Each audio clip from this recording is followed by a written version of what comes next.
Segala bentuk kendala regulasi harus kita sederhanakan, harus kita potong, harus kita pangkas. Pemerintah akan mengajak DPR untuk menerbitkan 2 undang-undang besar. Yang pertama, Undang-Undang Cipta Lapangan Kerja. Yang kedua, Undang-Undang Pemberdayaan UMKM. Masing-masing undang-undang tersebut akan menjadi Omnibus Law.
Bukan cuma memberatkan, yang lainnya adalah itu menyuburkan tata kelola yang tidak baik, ya, menyuburkan rente ekonomi, serta satu lagi juga ini kadang-kadang tidak mencapai tujuannya, misalnya melindungi tenaga kerja, seperti misalnya upah minimum, itu kan sebenarnya ditujukan untuk melindungi supaya tenaga kerja tidak mendapatkan upah yang rendah, tapi mereka bisa mendapatkan upah yang layak. Ya. Tapi ternyata kalau kita lihat di daerah sekitar Jakarta ini saja, itu hampir sekitar 60% dari para pekerja tidak mendapatkan upah minimum.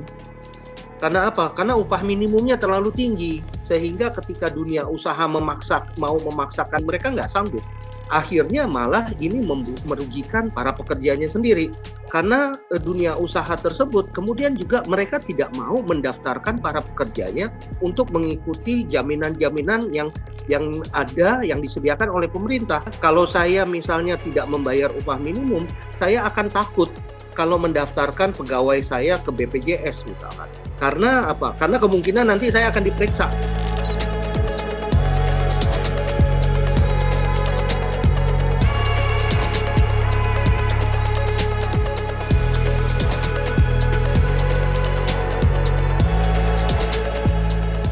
Investasi yang datang ke Indonesia ataupun juga investasi yang ditanamkan di Indonesia sebenarnya cukup tinggi.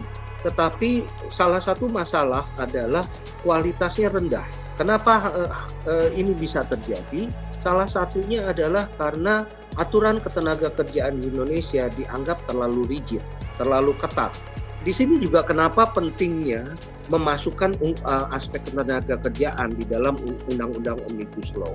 Sebenarnya kalau kan banyak sekali waktu dulu sempat ada wacana bahwa masalah ketenaga kerjaan harusnya dikeluarkan saja dari Omnibus Law ini. Saya pikir itu akan sangat baik sekali untuk investasi. Kalau memang aspek ketenaga kerjaan dikeluarkan, ini akan mendorong investasi, akan mendorong perubahan juga dan akhirnya meningkatkan investasi. Tetapi investasi yang datang kemungkinan adalah investasi yang padat modal, padat teknologi, ataupun juga padat sumber daya alam. Jadi tidak memperkerjakan banyak orang. Nah, makanya perlu kita memasukkan masalah ketenaga kerjaan di dalam Undang-Undang Cipta Kerja ini. Supaya memang investasi yang datang juga investasi yang membuka lapangan pekerjaan.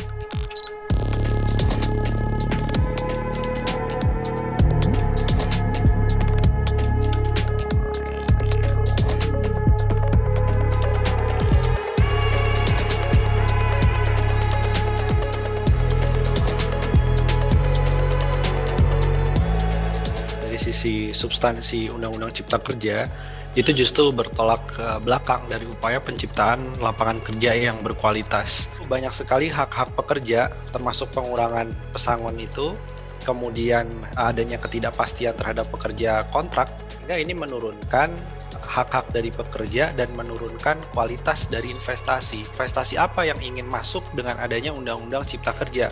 Kalau investasi yang inginnya adalah hak pekerja yang lebih rendah, nah jika itu yang dituju artinya ya ke depan susah bagi Indonesia untuk masuk sebagai negara maju. Karena negara maju itu butuh kenaikan daya beli. Nah sekarang kalau buruhnya itu diberikan pengurangan terhadap hak-haknya mereka, termasuk hak yang sifatnya finansial, ini akan berpengaruh dalam jangka panjang terhadap kenaikan daya beli.